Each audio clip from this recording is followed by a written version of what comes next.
And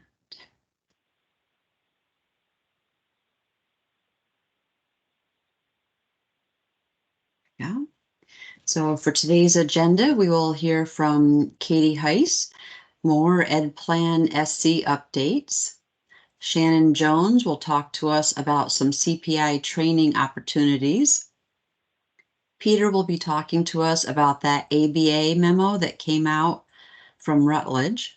We've had a lot of questions about that. And then three of our TA centers have some information to share with us. So Katie, would you like to start? I sure will. All right. Let me go to my first slide. All right. So time's ticking away. We're still in the process of offering office hours. Links to the first 3 were sent out to power users today. In the coming days, there will be a new document created to host those links. It'll be located in the resources section of your dashboard. This is where you're going to find links to future meetings that are recorded. So all the sessions that are recorded will go onto this document so you can easily access those links when you need them. I know that some districts have started their training and it has been going well from what I've heard. We know this will continue throughout the summer. And remember that you will continue to have access to the training site and all the materials that are in EdPlan SC throughout the dark period. The dark period as of now will still begin in June. We are still in data migration testing phase. And as soon as we have that completed information, we will release the dates for the beginning date of the dark period and the launch of EdPlan SC. So again, back to sometime in sometime in June for the dark period, and then the launch sometime in July. Let's see, another item is that the survey to send to us to outside agencies was due last week. If I have about 66 submitted, so if you can remember to please submit that if you haven't already, so I can provide that information to PCG. Also, an email went out today to public information officers, so your PIOs received an email from Jeff Henry to obtain the district logos. We have received 20 in the first hour it was released. I think actually the first like 15 minutes. So those have already been sent over to PCG. I'll continue to send them over as I receive them. I discussed this task with another office and it just seemed more effective to have them sent directly from the PIOs and having you guys reach out to them and then send, you send it back to you and then us. So I know I talked earlier about what was needed and that more information would be forthcoming. So we are just getting those from the PIOs in case you get questions from them about that. Next slide, Sarah. Okay, so, we went too fast. Back up one more. There we go. So more training coming your way. I sent out the information, including registration links this afternoon to the power user communication list. Again, if you or someone from your team didn't attend power user training and needs to be added to the list to receive communication about EdPlan SC, please email me. These sessions are going to be 60 minutes and will be recorded. The recording link will be provided to power users following the session. They will be set up as webinars with the Q&A open. If there is time, questions will be taken at the very end. Also, I've asked that PCG provide a survey that will allow users to submit questions about the webinar. We will then compile the Q&A questions and then the questions from the survey and add it to the FAQ. There will be supplemental training for student transfers that we are looking at completing during the June-July timeframe, and another training on advanced reporting, which will take place after the launch. So there will be more webinars and things like that coming out as we get closer to the launch and as the launch has happened. Next slide. Okay. Someone is heavily typing. And I'm easily distracted. So this was included in today's email as well. So the FAQ for EdPlan SC has been updated. As we've gone through all of our sticky notes that we received through the power user training, I have found that a lot of them were more configuration, or a lot of them were system kind of things, or I want to add this to the drop down. So I gave PCG several questions that I felt would better lie there in their FAQ. So that has been updated. It will continue to be updated. It was updated on the 15th, so just yesterday. So I included that in the email so that you had it handy, but you can also see on the slide where you can find that. We're working on the agenda for the next office hours on April 25th, and as soon as that is ready, I will send it out to everyone. Zendesk is open and they are taking questions. These questions should be issues related to the system. So more like issues, errors, glitches. I have a teacher that can't log in or is locked out of their account. The IEP won't finalize. Those kinds of types questions is what you're going to put in Zendesk. Other questions or suggestions and feedback for configuration, please continue to send those to me. I will answer them or ensure they get to the right person. I am able to monitor the Zendesk and I will review and work with PCG on getting out timely responses to your issues. But if you need further assistance with the ticket, please reach out. It is helpful if you're having a problem with creating an account, or if you tell me what the username is, because sometimes I cannot just search by your last name to find it. So if you tell me the username of the account that you're having an issue with, that is very helpful. And also if you've already submitted a ticket, that information will help me to assist you along. And that is everything I have right now. So I know there's a lot going on with EdPlan, and it's not the only thing that you're involved with and the only hat that you wear. So Sarah, I don't know if we have time for questions. I think I saw something in the chat. We do have time. Okay. So Wendy Height asked, is EdPlan going live July 17th? That was shared with me by someone from another department. Jeff Henry shared it. Okay, so we do not have a date. We are not sharing a specific date for EdPlan SC rollout. So we are hopeful that that will be the launch date, but we have not shared out information yet because we are doing data migration testing, and things change. That date has already changed multiple times internally. And so the official date will be put out by OSIS as soon as we are done with the data migration.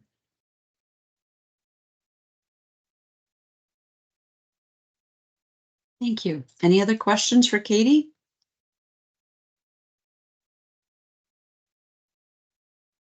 Okay, thank you, Katie. Oh, Shannon knows she's up next. Shannon, you can go ahead to the next slide. Thank you. Okay, so a lot of you all have been asking, and we have finally gotten 2 dates for CPI on the books. For the first date for CPI training, it will be held for the upstate folks. So we try to get 2 different spots, one for the upstate folks. So we're asking that you go to the one that's closest to you if those dates work for you. If not, go to the ones that the dates are going to work for you. But the first dates are May 14th through the 16th. It's 3 days if you need initial full training. And if you only need the 1-day renewal training, then you just have to go that last day. So here are the dates and times for the first CPI training. It is first come, first serve. We are asking now, since the demand is so high, you just send 1 person per district. And after about 2 or 3 weeks, if we have a few spots left over, then we'll put it back out to districts if you want to send another person. We are asking that you send someone to do the full training, the trainer model, so that you will have someone in your district to be able to train other people in your district as well. Next slide. Next slide, please, Sarah. Oh, I'm sorry. The second date is July 16th through the 18th. Please know that this is also the same week as our summer university, so it may cause a conflict if the same person wanting to attend summer university is also the person who wants to be CPI trained. Same thing, the full 3 days if you are doing the initial training, and then just the last day of the 18th if you need the renewal training. All training dates for both days are 8 to 4 with an hour for lunch on your own. Again, you can contact Tommy Figueroa.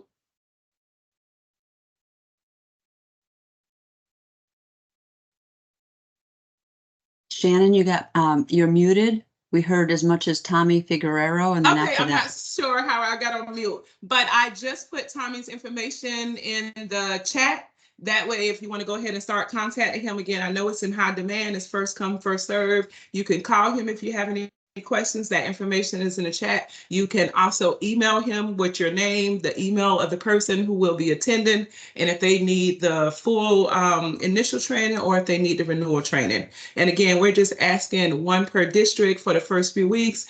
And if all those spots don't fill up, we'll let districts know. Additionally, we are getting more people in the office trained. We know someone asked, are there other dates that's going to be offered? At this time, we don't have other dates, but we are really working to get a small group of people in the office trained. I know before, the individuals in the office will be able to help districts to alleviate some of that backup since we only offer it twice a year. So we are going back to making sure we have a good group of people in the office so that we can come out and help districts get that CPI training as well. Any questions, comments, or concerns related to CPI?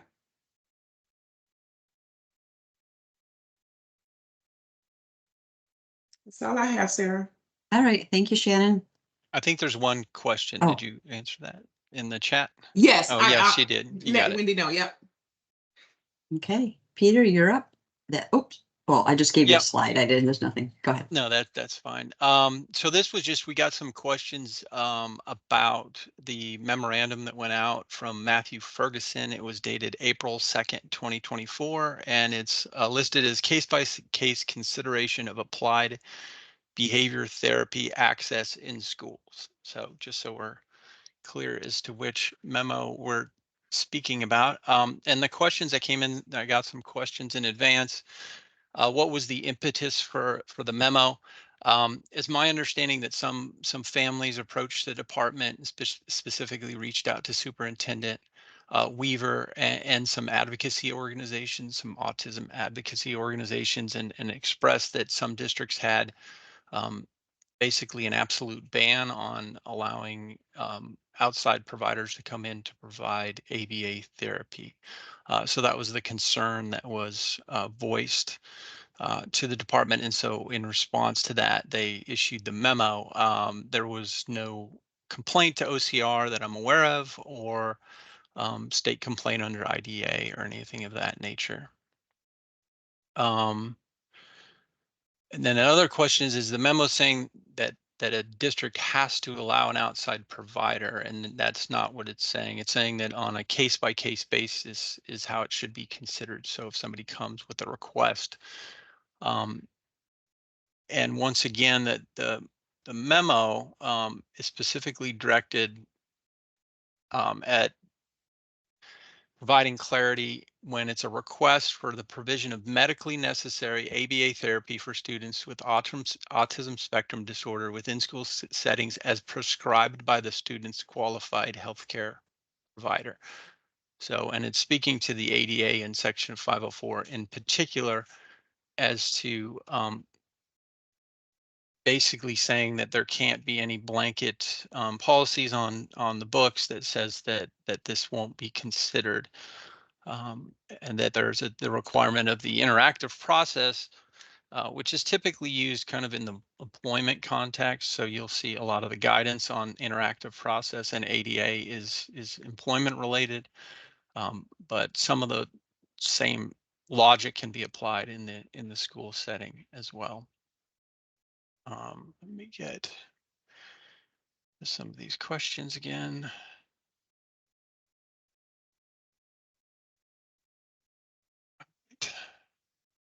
So districts have requirements. Yes, if an outside visitor comes on to campus, you would apply the same rules that you apply to any visitor on campus. So if you have rules regarding background checks or sign-in provisions, check-in at the front office, those policies apply to anyone who comes in who's not a staff member or a student.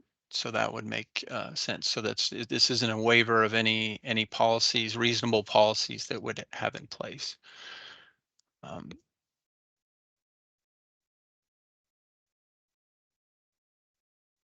So, and once again, these are instances not when an IEP team is necessarily determined that the child requires the service, but when it's part of a medical plan that's been from an medical provider.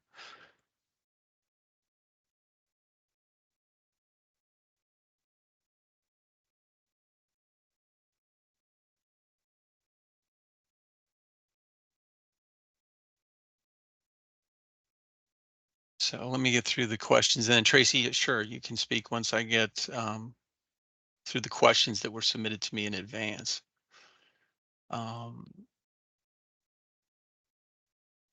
Yeah, I think that one of the other questions was just would a therapist have to not go through any kind of process that the district has for visitors? And no, they would still have to adhere to whatever requirements, reasonable requirements the district has.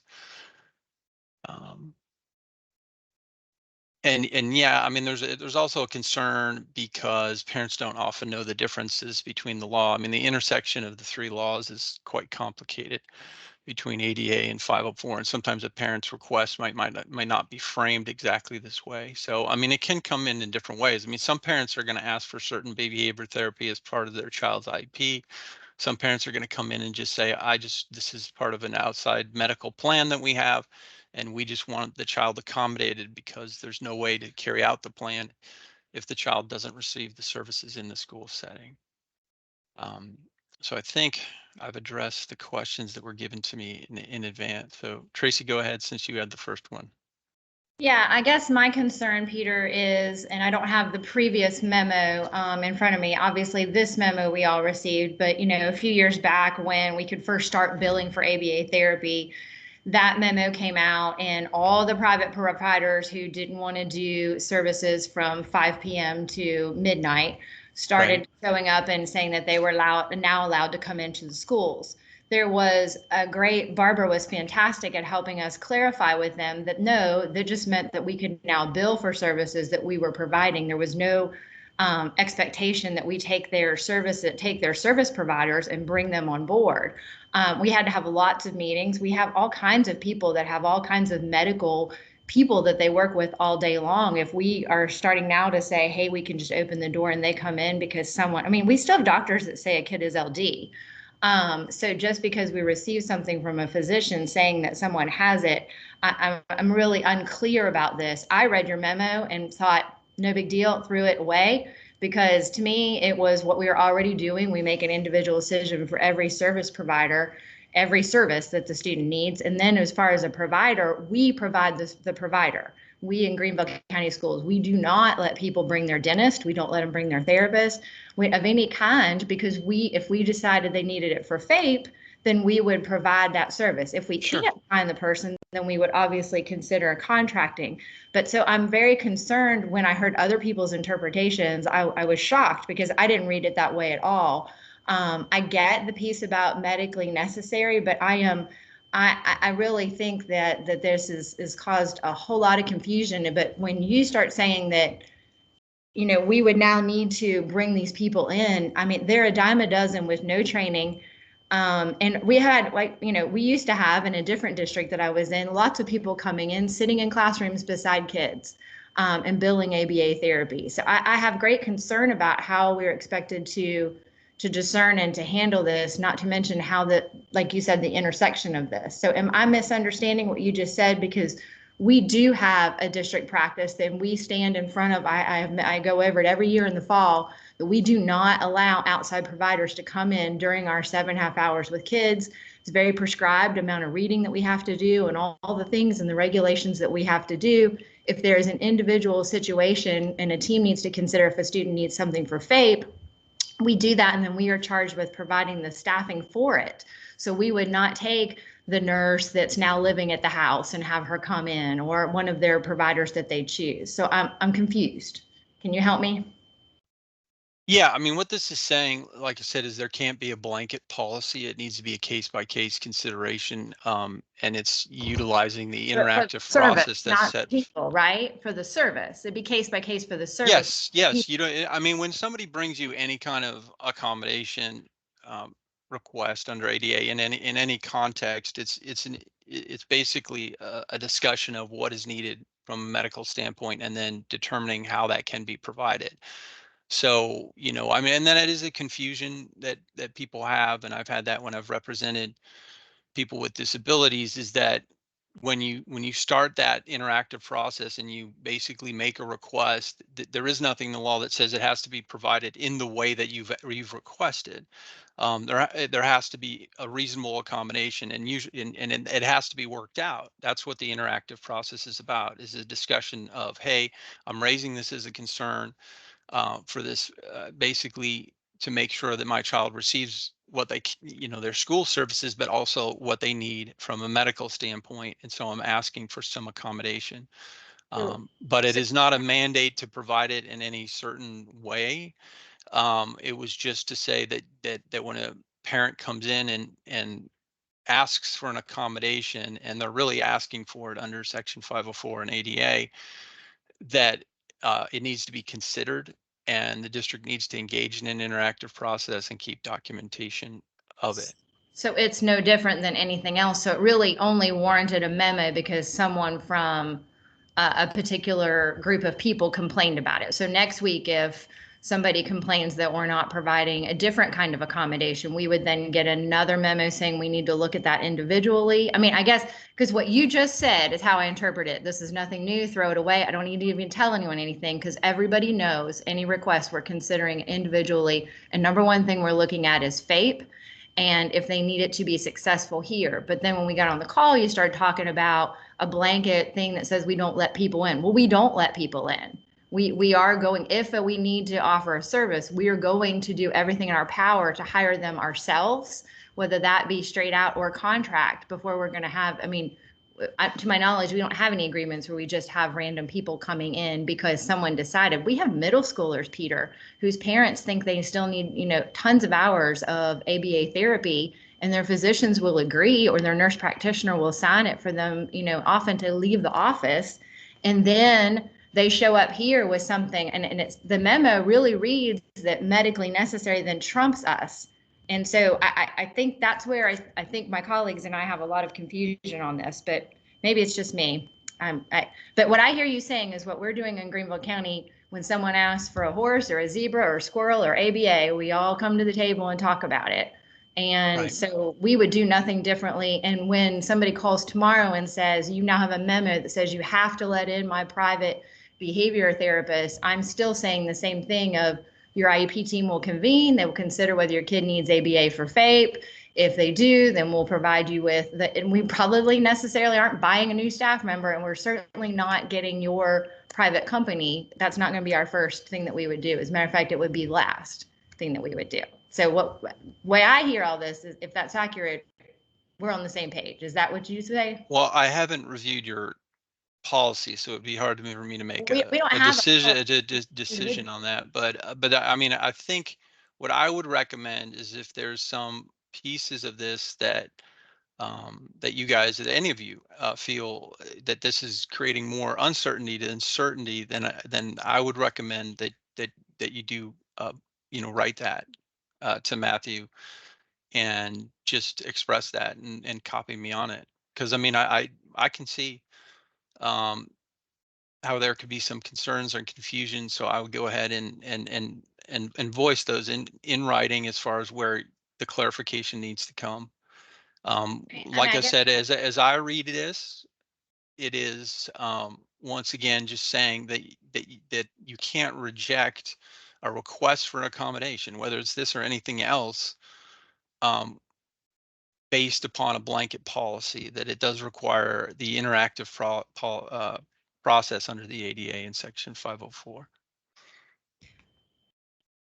And so it doesn't change IDA. It doesn't even cite to IDA. It doesn't change your obligations under the IDA. So I mean, if you feel that, and the statements about it that would essentially be IDA related ones that come on the second page would be things that that's just following law, which is, anytime you have a student and you have concerns about whether their IEP meets their needs or not, you would of course convene the team, like you've said, Tracy, and examine it, and then deliver services that are necessary for FAPE. So there's no change there. Right. And I guess the greatest problem that I have with this, knowing this 2017, what happened when we got that memo, was that these companies believed, and I believe the way this is written, and and again, I don't have your memo in front of me either at this moment, so I don't know if it said anything about outside providers. I didn't read that at all. Like I said, I was shocked to hear my colleagues read it differently. But I absolutely can tell you that when you say whatever our policy is, there's not going to be a policy, because just like teachers, aides, speech, OT, PT, all those we're going to hire our own, and then those would be the last resort thing. So to have a memo about ABA, I mean, I guess we would need the same thing about speech therapy, or same, fill in the blank for all of those things. I think that's where it's confusing. If there's no change when we issue a memo to say consider the individual, I mean, that's what we're all doing every day. So that's where I have an issue with it. Now, I will have no desire to write Matthew unless a group shows up or I have to spend time in a meeting. I haven't had to do that yet. I had to do it last time when the memo, I think Marge put from John, which again, I had to go over, and like I said, Barbara was super helpful with the families who misunderstood that. But the companies took it to mean that they now could bill during our hours, instead of, because we were not allowing kids to just walk out of the building and be excused absences for that. And then still be held accountable for their reading scores, rightly so. Yeah, no, I mean, I can certainly take the concerns that you guys have raised. It's helpful. And Fran said, yes, I will. And, and I have put in 2 cents, but if you guys can, it does help to have it specific, just like it does help for me to get the questions in advance. So, so I appreciate Wendy Height gave me some questions. So, but what I would recommend is it's up to you. I will certainly take back the concerns that you have raised today, and express them about the memo. But in my discussions before the memo was released, it was really to address the issue of pointing out the requirement in the ADA of engaging in an interactive process when an accommodation is requested for a person with a disability. And I guess my hope would be that the next time that Ms. Weaver or Matthew asks you to weigh in on that you would explain that it's not just ABA, it would be any group or any accommodation. And there's really, if they feel a need to remind schools to follow the law, then okay, we can send something to remind to follow the law. But it seemed very like somebody wasn't doing something. And I don't know who on here, but one of us obviously is going to have somebody show up with the memo in hand and say, see, this is what you're not doing. And I obviously don't know what everybody's doing, but I'd be willing to bet the ranch that they're going to be saying, yes, we did consider it individually. We just didn't agree with what you wanted, and we didn't do it that way.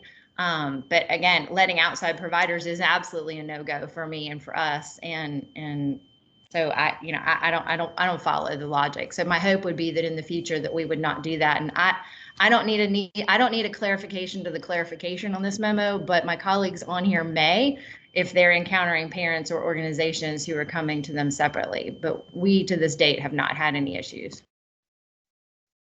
Okay.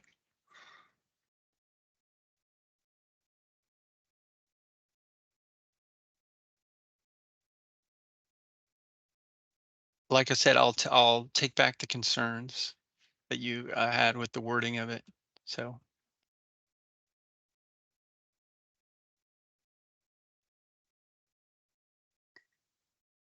Peter, there are some more questions in the chat. I don't know if Charles Kirtley, if you feel like your questions about liability have been addressed. Yes, I'm fine. I think Peter's explanation about treating them as any other guests and making sure they go through that process is fine. My thing is about medical necessity. I just don't know if we can rely on that, and if we disagree, what's our recourse. But I think you guys have a plan. People are going to send you information. Peter's going to advocate, and I think we'll just wait to see what happens.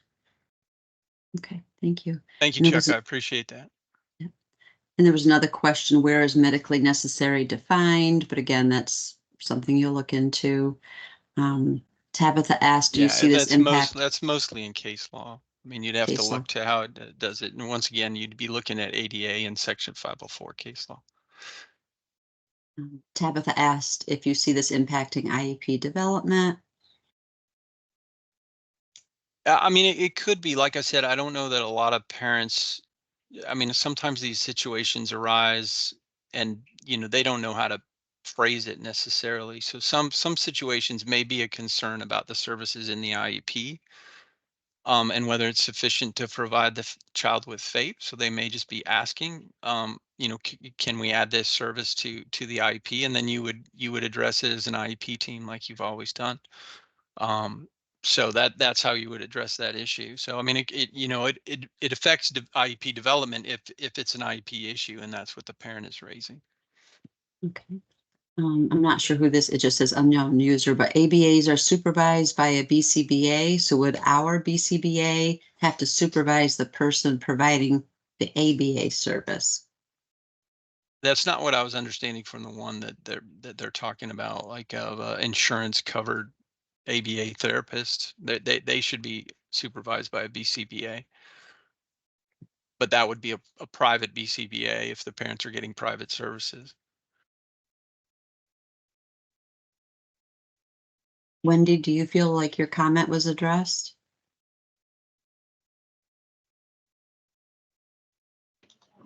Yes, ma'am. Thank you for the information. I continue to scroll down just to be sure we didn't miss anybody. Some people said it would be helpful to get clarification, try to tighten up the memo. Okay, I think that's everything, Peter. All right. Thank you, guys. We'll go on to the other offerings, I guess, the SE teams. All right, thank you. So Joy Ivester, you're up.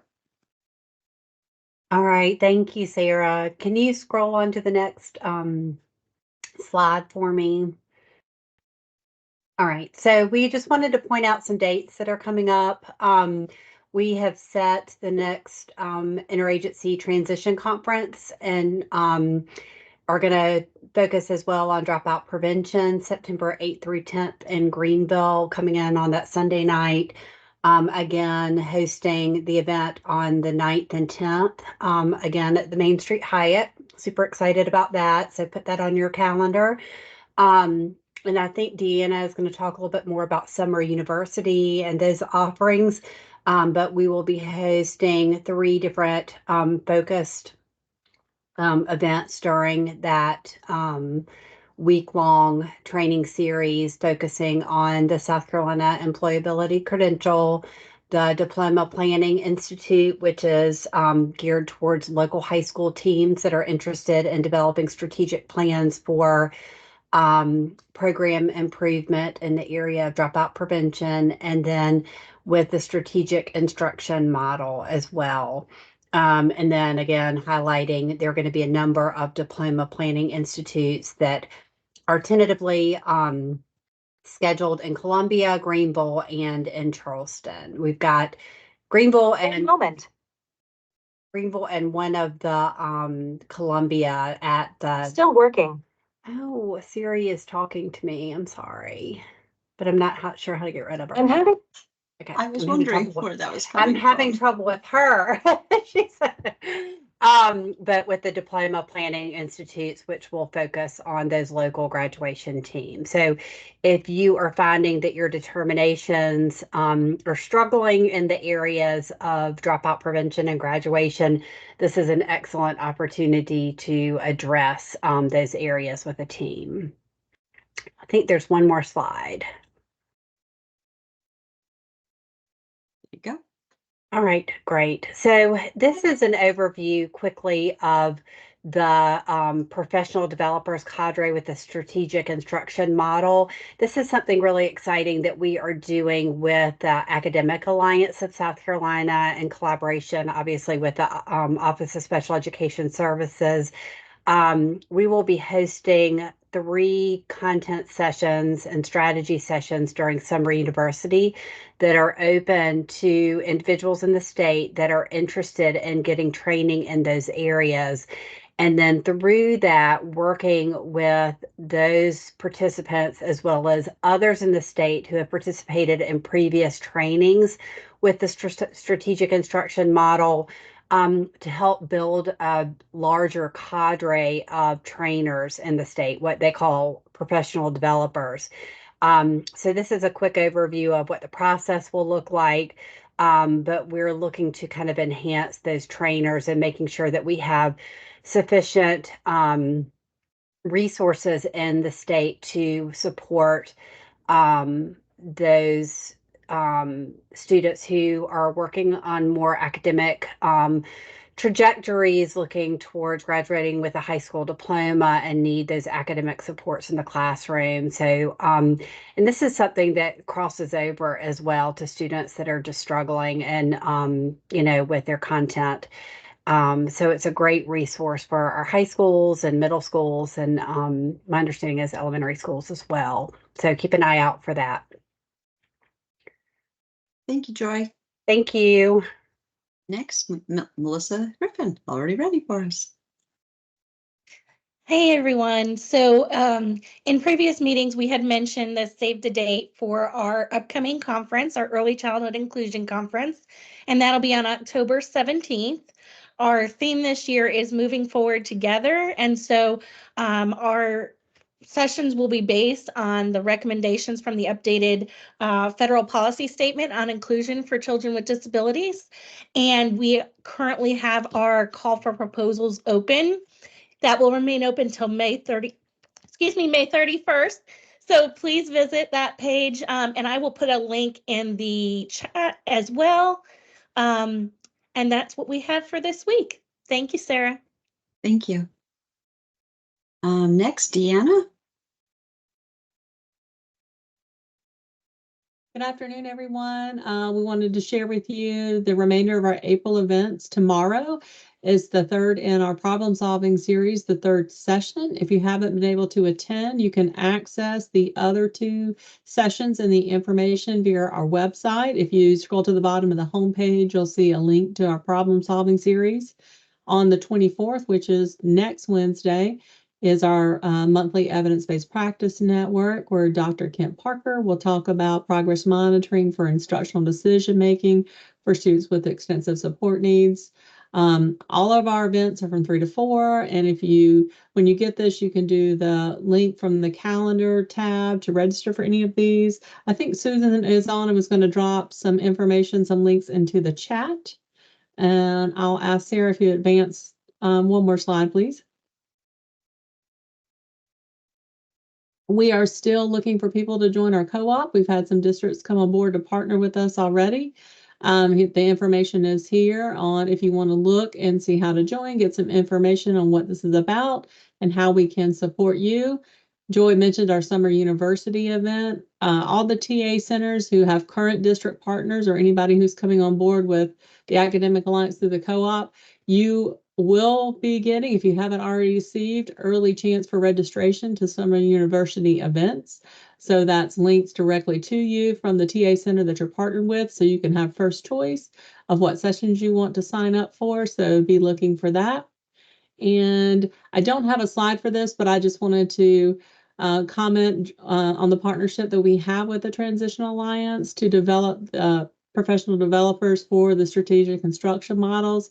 Super excited about these evidence-based practices, primarily targeted for those secondary programs, but like Joy said, they're cross-content areas. So we're offering the learning. People who go through the professional learning over the summer do not have to commit to the trainer to be trainers, but we're hoping we can recruit some people to be trainers and get that and go that extra mile for getting that in our state.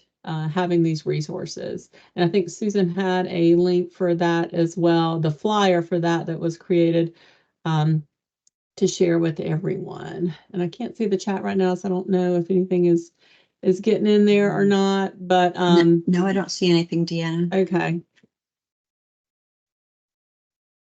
Let's see. Oh, Susan just said she can't hear or see anything. So Sarah, I'll make sure you get everything so you can send out to this group the flyer. And of course, the links are already in our slide for our opportunities for registration. So we'll make sure you get that to share with all when you send out your follow-up email. Thanks, everyone. Very good. Thank you.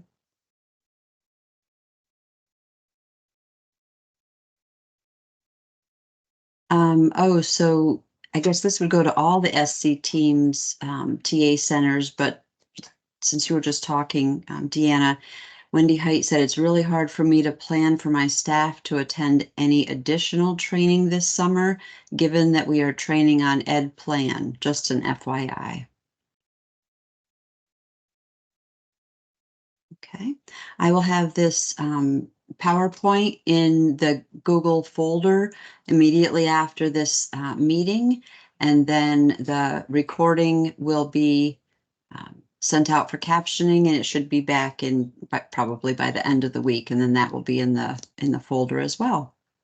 On Tuesday of this week, Monday of this week, we had a new Directors Leadership Academy meeting, and first thing in the morning, Ann Moore presented on compensatory services, and we had it recorded because she was presenting virtually.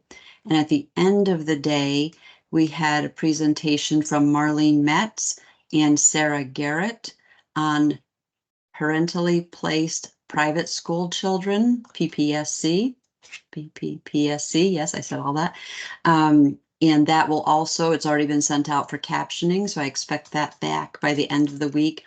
So I'll send out an email notification about that, and I will put that, I always put it over in the NDLA folder, but I will also put it in the special ed directors folder. So if you want to share that out with somebody in your district who needs to see anything about either one of those topics, compensatory services or PPPSC, you're welcome to share those out.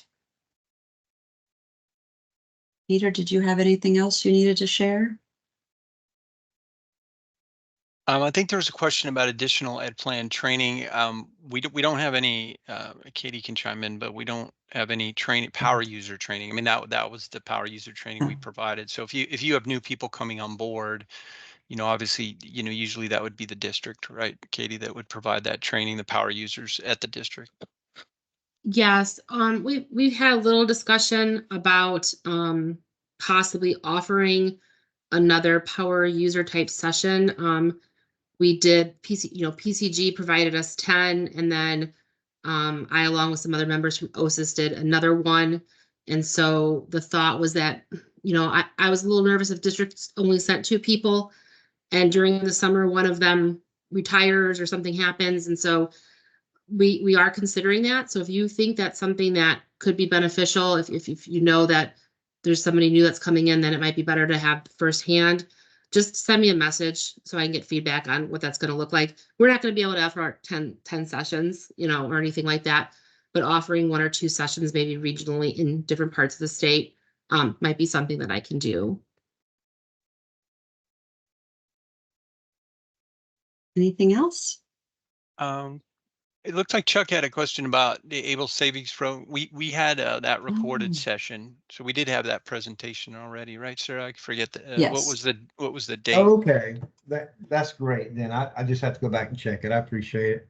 Yeah, you should be able to see that a recorded session. We did have somebody from the state treasurer's office come and give a presentation on that as to how those accounts work.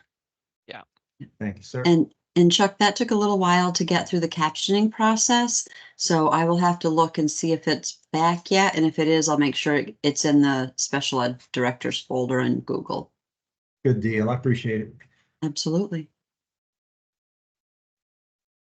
Elizabeth asks a question. Yeah, Katie can answer. Yeah. So right now we were told that you won't be able to run reports, during that dark period with read-only rights to Enrich. What you will be able to do is print documents that would be Enrich generated, attachments, view everything, and then also like service logs. If the information's already been entered, you'll be able to populate and print service logs in the system. So that's kind of what the read-only would encompass. Yeah, so that would be the reports. You wouldn't be able to run your reports that you submit to us during the dark period. So we are looking into some options, and we'll update you on it as far as having some plan Bs. So we will turn Enrich will go to read only state for a period of time. We're looking to see if we need to have a period of time after that where we can basically open it back up if necessary. But the goal is to get all the reports in prior to the dark period, and we'll be giving you clarification on that. We're just trying to nail down the specifics which required testing of the information, and so we're still in the process of doing that. And you will be able to print from Enrich. Elizabeth, that was one of Elizabeth's questions as well. So you'll be able to print. The only thing you won't be able to like create anything new or add any new information in there, or create an IEP or any of that. It'll just be read only once the dark period stops, and then throughout. Like it won't ever be opened back up to even after the dark period, from read only into being able to do anything with like creating IEPs or doing any of the processes. Right. Yeah, we won't, after Enrich goes down, you won't be able to create an IEP or develop an IEP in Enrich after that point. As far as who has access to the view only, once again, you guys control the access for each of your district environments for Enrich. So they're not, as far as I understand it, Katie, right? They're not wiping out any users in Enrich. We haven't provided, and we haven't told Enrich to do that. It's just being switched from, and you guys know the detailed rights and that people have and abilities that they have in Enrich. They won't have the ability to edit or to create. So you would be limited to read-only access, but the users that are already in the system with the capability of looking at the documents would continue to get the same access, right? Yeah, we haven't talked about drilling down like only these, like I don't want to say power users, but right, like what you would think of as power users and plan to only have read-only access. It really hasn't been part of the detailed conversation.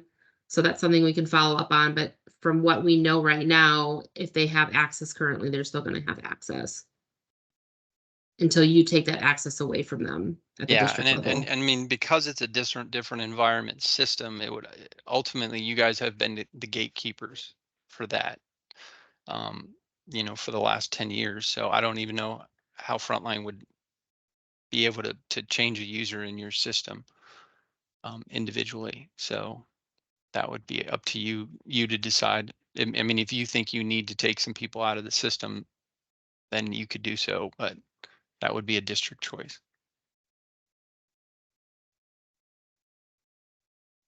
And I can check for sure on those printing accommodations pages. I'm trying to remember how, I'm so Ed Plan right now. I'm trying to remember how you would do that and Enrich. So I would have to look into that just to give you an accurate answer.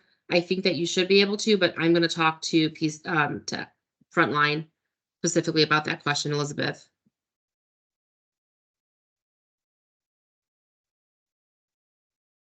And then on the dark period resources, so we are working on those. I've got 3 done. She said Katie's got 3 done. So we're trying we're going as fast as we can to get those. So we don't have an estimate, but we'll certainly update you as time goes by. But we are working on getting some resources to you to assist with the dark period. My goal is to have everything out early May. And I am working on like a presentation that goes with each one that will say, okay, here's, notice of meeting, and notice of meeting you would just upload, because we all know that you can't recreate a notice of meeting in the past. So a notice of meeting would just be uploaded into the new system. And then looking at a contact log. So here's how it would look for the contact log if you're going to enter contacts into the contact log. And here's a contact log that can be just used and then uploaded if that's what you want it to do. So going through each step of the process. What's slowing me down for transparency is just that some of the things that aren't configured yet, I have to go back through and get the information from PCG as to what's being changed. So I'm making sure that they're as accurate as possible when you go in, that those fields that aren't on a print document are going to be included on the print documents I provide you, so that you know what you need to enter into the system. So we're getting there. More information to follow.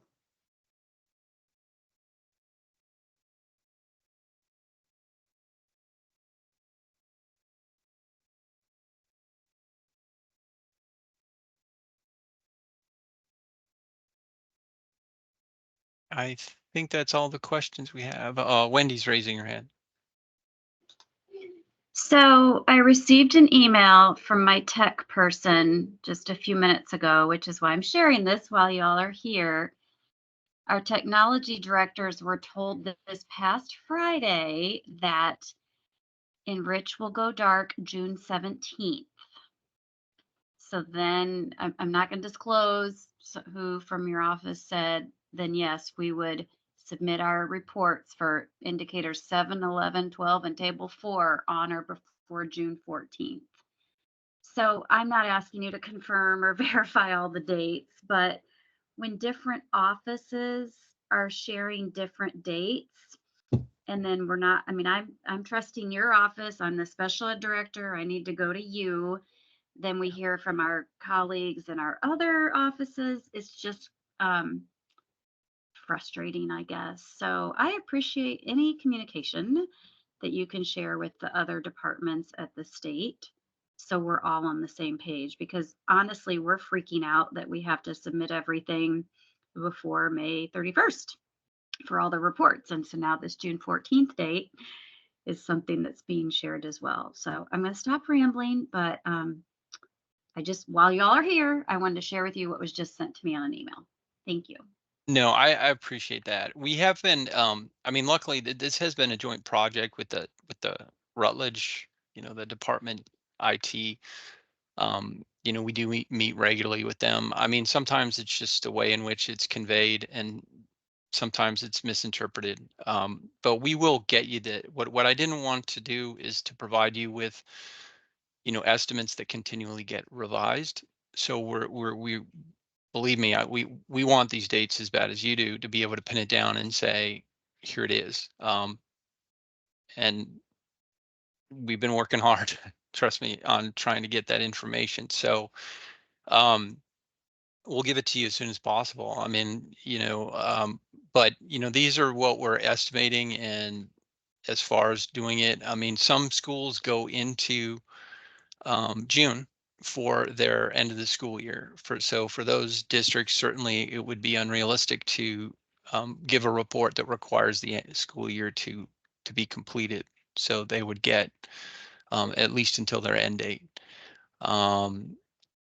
It definitely is going to be earlier than usual for submission of your reports. So I think you can prepare for that. There may be a little bit of wiggle room, Wendy, and if you guys, any districts out there, if there's specific circumstances, reach out to us. We'll work with you guys as far as trying to figure out a way to make sure we get accurate data. So we're gonna make sure that happens. But we'll continue to do it. And on our end, what we would ask for is that you definitely keep in communication. It sounds like many of you are with your IT department, because some of these pieces, as they move forward, that you need to work hand in hand with them. And some of them have come to us and actually expressed that there's not good communication in the district. So they're kind of raising the same thing you are with the department. And so sometimes that happens where they're saying, well, we're not communicating. And I know a lot of times, just from talking with you guys, that you have been. So we did.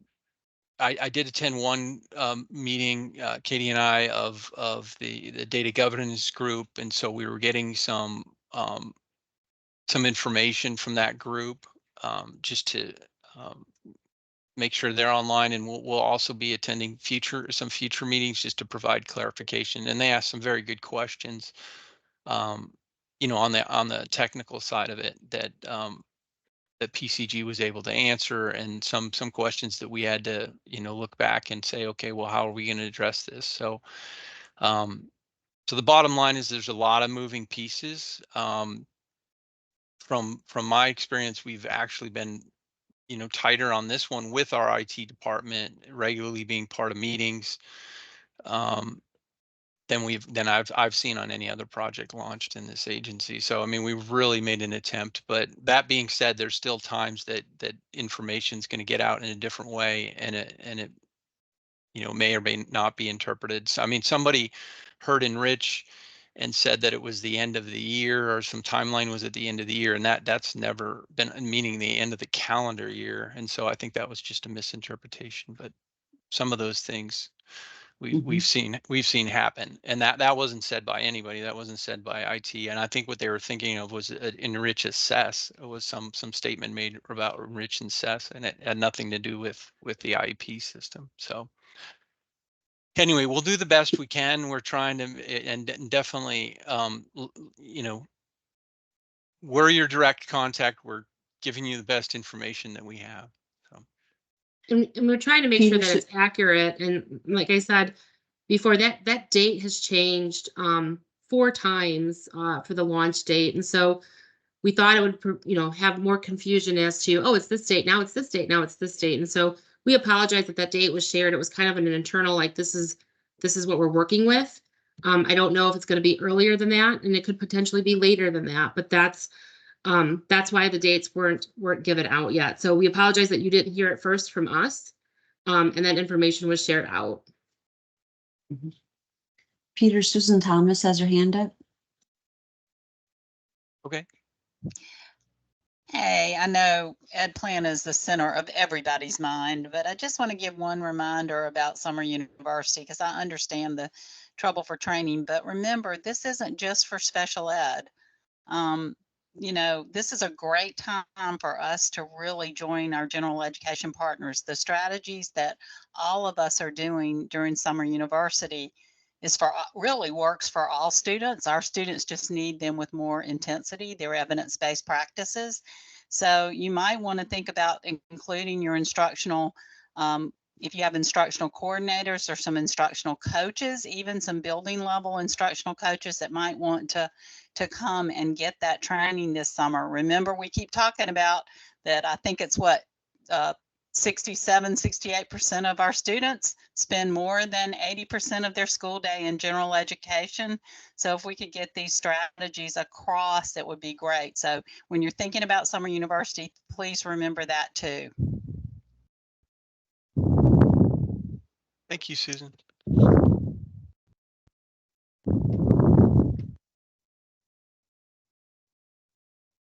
I sort of added to that, Peter, over in the chat. Thank you for saying that, Susan, and that your educational interpreters, keep them in mind, because Robert Hill has done a great job putting together workshops for your educational interpreters to happen during Summer University.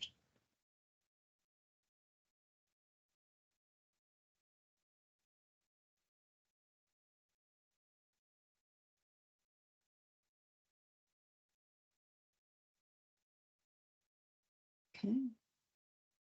I will stop the recording if that's all, if we're all set. I think there's one more question, was just whether, and maybe Shannon can answer that. Do you expect that there'll be BAS training? I believe that BASC has, they had. Yes. It's on the schedule already. Yep. Yes, they have several trainings, and I don't know them right off my head, but I can email you the list of trainings that they will be offering.